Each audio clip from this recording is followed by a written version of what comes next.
نظر آیا۔ کیا وجوہات ہیں؟ کیا انٹیلیجنس ادارے ناکام ہو چکے ہیں؟ کیا ہماری سول اور عسکری قیادت ایک پیج پر نہیں ہے؟ کیا ہماری پولیٹیکل ول نہیں ہے کہ ہم دہشت گردی کے خلاف جو ہے یہ جنگ جیتیں؟ اسی پر بات کریں گے۔ میرے ساتھ موجود ہیں ڈاکٹر فاروق سلیم اور احتشام الحق۔ آپ دونوں کو السلام علیکم۔ ڈاکٹر صاحب، رد الفساد کا آغاز ہوا آج اور آج ہی دوسرا دھماکہ، 10 روز میں دوسرا دھماکہ لاہور میں۔ 10 روز میں دوسرا دھماکہ لاہور میں، اور 10 روز میں شاید نواں دھماکہ اگر پورے ملک میں آپ دیکھ لیجیے 9 شازیہ، جو سوال اٹھتے ہیں میرے ذہن میں، آپ کے ذہن میں، شاید میرے ذہن میں تو 4 بنیادی سوال اٹھتے ہیں کہ آخر یہ دھماکے، یہ حملہ آور یہ کون کروا رہا ہے؟ یہ کون کر رہا ہے؟ کون کروا رہا ہے؟ کیوں ہو رہے ہیں؟ اچانک کیوں شروع ہو گئے ہیں؟ اور چوتھا سوال یہ کہ کس ادارے کی یہ ذمہ داری بنتی ہے کہ 20 کروڑ پاکستانیوں کی جان و مال کا تحفظ فراہم کرے؟ یہ سوال باقی لوگوں کے بھی ذہن میں اٹھ رہے ہوں گے۔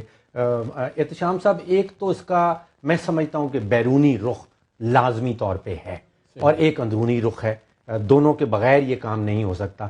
اس میں آپ کو نفری بھی چاہیے، اس میں آپ کو پیسہ کسی کا چاہیے، اور اس میں جو ابھی آپ ذکر کر رہے تھے شاید سلیپر سیل، کہ یہ لوگ تو آلریڈی پلانٹڈ ہیں، وہاں پہنچ چکے ہوئے ہیں، یہ اس وقت کہیں اور سے آ نہیں رہے، تو یہ سلیپر سیل والا معاملہ جو ہے اس کو انویسٹیگیٹ کرنا، دیکھنا بڑا ضروری ہے۔ ڈاکٹر صاحب، میں سمجھتا ہوں کہ یہ پہلی دفعہ 16 سالوں میں 9/11 کے بعد مجھے جو سلور لائننگ نظر آ رہی ہے پہلی دفعہ، وہ یہ ہے کہ آپ دیکھ لیں کہ پورے پاکستان میں countrywide urban anti terrorism operation شروع ہوا ہے۔ اس سے پہلے آپ دیکھ لیں کہ پنجاب جو 60% سے زیادہ ہے اس کو کسی نے ہاتھ نہیں لگایا، اور جب ہاتھ لگانے کی کوشش کی گئی، آپ 60% آبادی کا جب پنجاب بڑا صوبہ، آپ کو یاد ہوگا بار بار ذکر ہوتا ہے کہ لاسٹ ایئر جو ایسٹر پہ حملہ ہوا تھا عیسائی بھائیوں کے خلاف، اس وقت جنرل رائی نے یونیلیٹرل آپریشن کیا تھا۔ اب اطلاعات اس کی آپ تک بھی پہنچی ہوں گی، اس وقت بھی پتہ چلا تھا کہ اس پہ حکومت خوش نہیں تھی، نواز شریف صاحب خوش نہیں تھے، کیونکہ یہ بہرحال ان کا بہت بڑا ڈاکٹر صاحب پولیٹیکل پاور بیس ہے پنجاب۔ یہاں پہ کوئی چیز آسانی سے وہ نہیں چاہتے کہ ہو جائے جس سے انہیں لگے کہ انہیں اس کا نقصان ہوگا۔ ابھی لیٹسٹ آپ دیکھیں جو اس کانٹیکسٹ میں چیز آ رہی ہے، جو پرسوں کی میٹنگ ہوئی تھی لاہور میں پروونشل اپیکس کمیٹی کی، اب وہاں سے جو چیزیں سامنے آئی ہیں اس میں یہ طے کیا گیا کہ جی یہ آپریشن صرف آپ دہشت گردوں کے خلاف کریں گے، ریلیجس جو لوگ ہیں گروپس ان کے خلاف آپریشن تفریق کر رہے ہیں۔ یہاں میری خبر ڈاکٹر صاحب یہ ہے کہ اس پہ اختلاف بہت زیادہ ہوا۔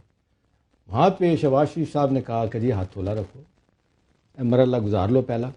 اب اطلاعات یہ ہیں کہ یہ پرائم منسٹر صاحب جب آئیں گے تو بڑے لیول کی میٹنگ ہوگی، تو اس میں یہ ڈسکشن ہوگی، کیونکہ فوج کے لوگ کہتے ہیں کہ یہ اتنا بڑا الزام لے کے، اتنی بڑی ذمہ داری لے کے ہمیں اگر کام کرنے سے روکا گیا جس طرح کہ ہم کرنا چاہتے ہیں، تو شاید ہم وہ مطلوبہ نتائج۔ ایک تو بیرونی اینگل شازیہ اس کا ہمیں بھولنا نہیں چاہیے۔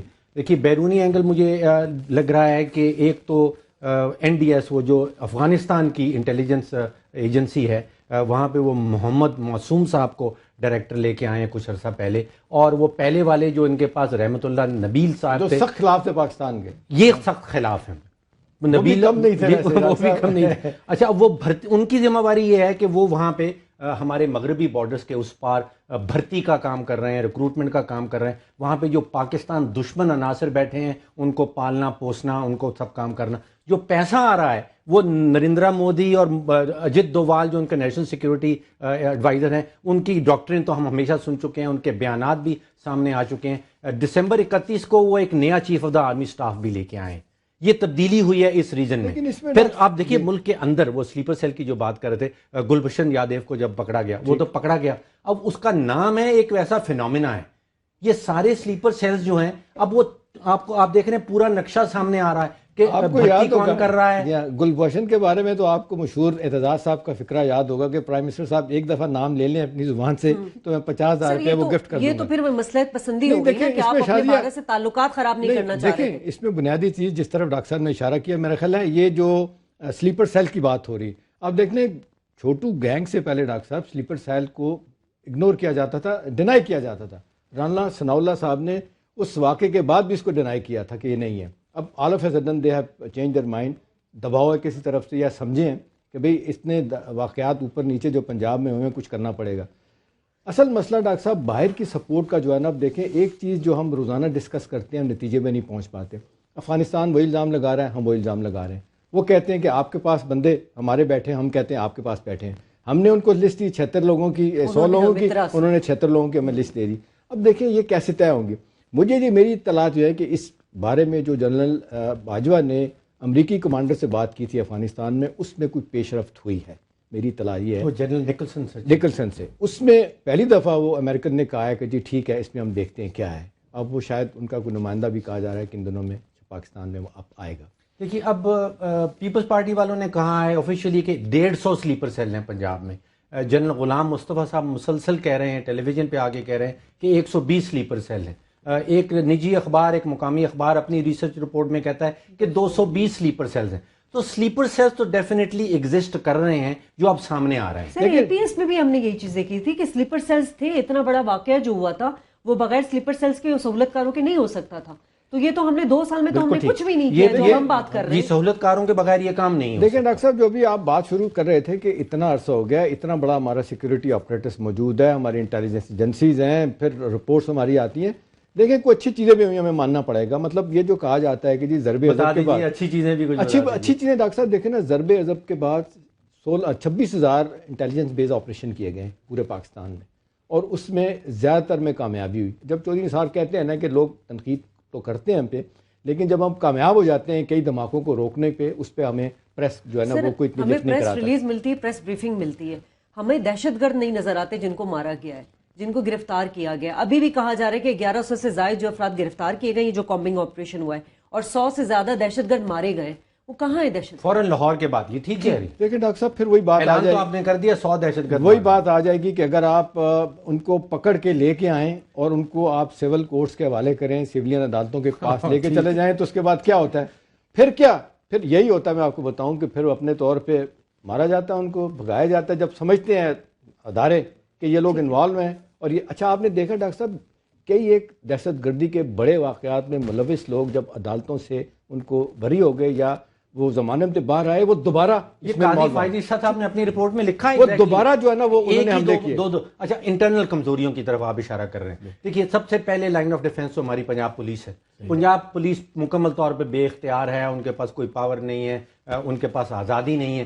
دوسرا بہت بڑا پرابلم یہ ہے کہ پنجاب رینجرز کو تو آپ پچھلے کئی سالوں سے چلے رینجرز کو پولیس پاور تو مل گئی، اور پھر عدالتی نظام. رینجرز کو ڈاکٹر صاحب پولیس پاور مل گئی، بڑی اچھی بات ہے. 147 کے تحت، پھر 97 کے اینٹی ٹیررسٹ ایکٹ کے تحت وہ کارروائی کریں گے. میرا خیال ہے مجھے یوں لگ رہا ہے کہ باوجود جس کو کہتے ہیں کہ پوری طرح سے ساتھ نہیں دے گی پنجاب حکومت، خاص طور پہ یہ جو سمجھتے ہیں کہ ہمارا ایک یہاں پہ مین اسٹے ہے پولیٹیکل لوگوں کے ساتھ، خاص طور پہ آپ دیکھتے ہیں جو ناراض ہو رہے ہیں فضل الرحمان صاحب کہ بھی آپ ان کو اجازت دے رہے ہیں. انہوں نے تو لوگوں کو کہا ہے. چلے انٹرنل کمزوری پہ ذرا ڈیٹیل سے بات کریں گے، یہاں لیں گے ایک بریک. ہمارے ساتھ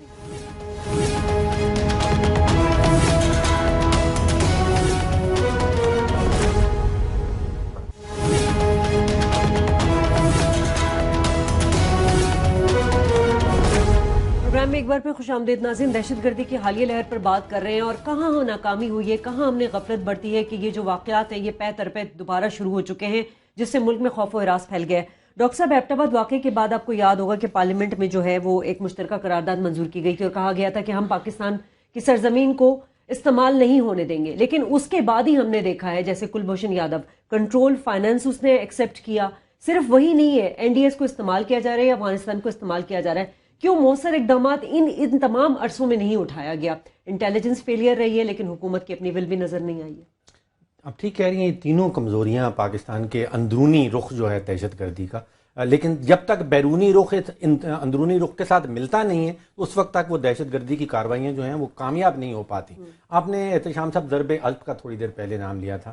دیکھیے جو دہشت گردی کی تاریخ ہے پاکستان میں، اسپیشلی اموات کے حوالے سے اگر آپ دیکھیں تو پچھلے 14 سالوں میں جب پیک کرتی ہے تو وہ 2009 میں 11,585 پاکستانی جانے ضائع ہوں. اس کے بعد پھر کچھ بہتری ہونا، ڈکلائن ہونا شروع ہو گیا. پھر 2014 میں جب ضرب عضب ہم نے آپریشن شروع کیا اس کے بعد ایک دم ڈکلائن آیا. یہاں پہ نظر آتا ہے کہ جو دعوے کیے گئے تھے پچھلے 2 سالوں میں اور جو زمینی حقیقت ہے وہ ایک نہیں ہے. دعوے بہت بڑے بڑے کیے گئے تھے کہ ضرب عضب آ گیا، ہم نے ختم کر دی دہشت گردی. شاید وہاں پہ اس کی بھگا دیا گیا لیکن مارے نہیں. آپ کی بات صحیح ہے لیکن اس کی وجہ ہے. دیکھیں فوجی ادارات اپنا نقطہ نظر اب تو اوپنلی دے رہے ہیں اس حوالے سے. وہ کہتے ہیں کہ جو کنسالیڈیشن آف گینز ہے، مثلا سوات کی بات ہوتی ہے، سوات آپریشن کے بعد کلیئر کرنے کے بعد آج بھی کتنا عرصہ ہو گیا آپ دیکھ لیں سولین سیٹ اپ نہیں ہے، فوج بیٹھی ہے.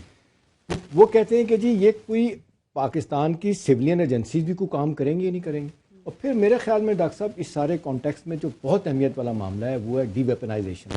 آپ دیکھ رہے ہیں کہ ڈی ویپنائزیشن اسلحے سے پاک کرنا ملک کو اس سے پہلے بھی بہت دفعہ اس طرح ایس پی آر نے اپنے ریلیز میں دیا ہے، انہوں نے لکھا ہے اس سے پہلے بھی ایفرٹ کیے گئے لیکن ٹوٹلی ناکام ہوئے. یہ نہیں کہ پارشلی کامیاب ہو جائے. کیسے ہو جائیں گے؟ میرا سوال یہی ہے کیسے ہو جائیں گے. دیکھیں ڈاکٹر صاحب بات یہ ہے کہ ہمیں ماننا پڑے گا ہماری سیکورٹی ایجنسیز کا، انٹیلیجنس ایجنسیز کا ایک کیپیسٹی کا ایشو اپنی جگہ موجود ہے. پھر آپ جو جنرل ایشوز ہیں جس پہ میرا خیال ہے پرائیویٹلی سارے لوگ مانتے بھی ہیں کہ جی نیکٹا آپ نے بنائی پیسہ نہیں دیا، نیشنل ایکشن پلان بنایا 20 میں سے آپ نے 17 چیزیں جو ہے نا پوائنٹس وہ اس پہ آپ نے عمل نہیں کیا. تو میرا خیال ہے اب یہ نہیں ہو سکتا کہ اگا چھوڑ تو پیچھا چھوڑ کہ یہ آپ تھوڑا سا کام کر کے آگے جائیں اور پیچھے بھول جائیں. یہ تو ایسے ہی ہے کہ کوئی علاقہ فوج جو ہے قبضہ کرتی ہے اور تھوڑی دیر کے لیے آگے جاتی ہے، پیچھے سے پھر فوج آ جاتی. میرا خیال ہے اس کا سارا مسئلہ جب تک یہ جو شروع میں آپ بات کر رہی تھی نا، یہ جو ایک لفظ عرف عام میں استعمال ہوتا ہے کہ فوج اور سولین ادارے ایک پیج پہ نہیں، وہ نہیں ہے. سر آپ دیکھ لینا ڈیفنس منسٹر آپ کا کدھر ہے، آپ کا انٹیریئر منسٹر آج کدھر ہے؟ وہ ہمیشہ آج تو میرا خیال ہے وہ جو اجلاس ہوا ہے ڈیفنس منسٹر کی آپ نے بات کی، اگلے دن وہ جو وہاں سے میونخ کانفرنس سیکورٹی کانفرنس سے واپس آئے ہیں، انہوں نے آ کے ایک نیا فتنہ چھوڑ دیا لے کے. وہ آج بھی لوگ کہہ رہے ہیں کہ جی حافظ شیخ کے بارے میں انہوں نے ایک بڑا سخت بیان دیا کہ جی وہ دہشت گرد ہیں یا ان کے قریب ہیں. اب باقی لوگوں کے خلاف کا بھی معاملہ تھا، اس پہ بھی ہم نے دیکھا بھائی آپ نے نہیں کرنا اگر اس میں توسیع تو آپ قوم کا پیسہ اور وقت کیوں برباد کریں؟ 6 اجلاس کر چکے ہیں، آپ ٹکٹ دے کے بلواتے ہیں سب کو اور یہاں پر جو ہے وہ میٹنگز ایسی ہوتی ہے. پھر کہا کہ اپوزیشن کہتی ہے جی وزیر داخلہ. دیکھیں ڈاکٹر صاحب غلط یا صحیح ہے ماننا پڑے گا. میرا خیال ہے ہمارے اخبارات بھی، ہمارا میڈیا بھی، میں ذاتی طور پہ سمجھتا ہوں بڑی بددیانتی کا مظاہرہ کرتا ہے. بھئی آپ ایک ناسور کی طرف اشارہ تو کرتے ہیں کہ جی ایک ناسور ہے، آپ بھی کہتے ہیں میں بھی ہوں. اس کو ٹیکل کرنے کے حوالے سے جب بات ہوتی ہے کہ بھئی ہم 3 بندے یہ کام نہیں کر سکتے، ہمیں ضرورت ہے یہ 6 بندے ہم لے کے آئیں باہر سے پھر کام ہوگا، وہاں پہ آ کے ان کی سوئی اٹک جاتی ہے، جمہوریت کو خطرہ لاگو ہو جاتا ہے. آپ مجھے بتائیں نا لا اینڈ آرڈر کی سچویشن، سیکورٹی سچویشن 16 سال سے خراب ہے، تھوڑی سی ٹھیک ہوتی ہے پھر اب ہمارے سولین ادارے کام نہیں کرتے. اب تو کورٹ بھی کہہ رہی ہے کہ جی اب نیب بھی مر چکا ہے ہمارے سامنے، ایف بی آر بھی اور باقی سارے ادارے بھی. چلے وہ تو جو سیکورٹی کے ادارے، انٹیلیجنس کے ادارے ابھی بڑی بڑی ایجنسیاں ہیں، ان میں اپنا کوآپریشن نہیں ہے.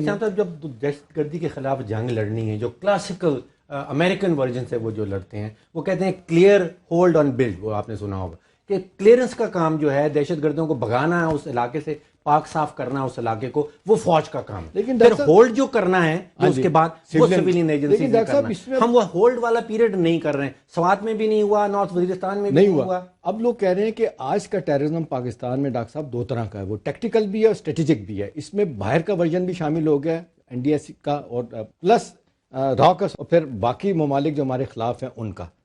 کہتے ہیں 12 سے 13 انٹیلیجنس ایجنسیز پاکستان میں آپریٹ کر رہی ہیں. بلوچستان میں سب سے زیادہ خطرہ ہے. وہاں پہ تھوڑا سا میں سمجھتا ہوں کہ کاؤنٹر کس نے کرنا ہے جہاں پر دیکھیں نا یہی تو ہے، کس کی ذمہ داری بنتی ہے؟ ہماری حکومت کی ذمہ داری، سولین لوگوں کی ذمہ داری. اس میں ساری ایجنسیز کی انٹیلیجنس ایجنسیز کی بھی اور سول یہ اس میں فوج کے ساتھ ادارے بھی آ جاتے ہیں. سب ہر بات میں فوج کو آپ بلا لیتے ہیں، ہر بات میں فوج آتی ہے اور پھر ناکامی جو ہے نا وہ کسی اور پہ تھوپی جاتی ہے، توقعات کسی پنڈی والوں سے کی جاتی ہیں. تو میرا خیال ہے یہ 2 طرفہ معاملہ نہیں چلے گا، اس میں فیصلہ کرنا. اب مجھے بتائیں نا پرائم منسٹر صاحب آج ترکی بیٹھے ہوئے ہیں، وہاں پہ پریس کانفرنس کر رہے ہیں، جو دھماکے ہو رہے ہیں. آپ کا کیا خیال ہے کہ اتنا بڑا واقعہ ہو گیا، ان کو پاکستان میں نہیں ہونا چاہیے تھا؟ آج فیصلہ تھا عدالت میں پاناما والا، ان کو یہاں پہ ہونا چاہیے تھا. آپ مجھے بتائیں این شیڈول کیا پرووکیشن تھی وہاں جانے کی؟ اب کچھ لوگ انٹرپریٹ کر رہے ہیں کہ جی پتہ نہیں کیوں چلیں گے، شاید ممکنہ طور پہ ان کو کچھ اور نظر آ رہا تھا. اہم سوال یہ ہے کہ چیف ایگزیکٹو کا پرائم منسٹر کا ایک بڑا رول ہوتا ہے. ڈاکٹر صاحب آپ مجھے بتائیں معذت خان لہجہ بن کے اگر پرائم منسٹر بات کریں گے تو پھر کیا ہوگا؟ چیزیں خراب ہی ہوں گی. میرا نہیں خیال کہ اس طرح چلے گی چیز.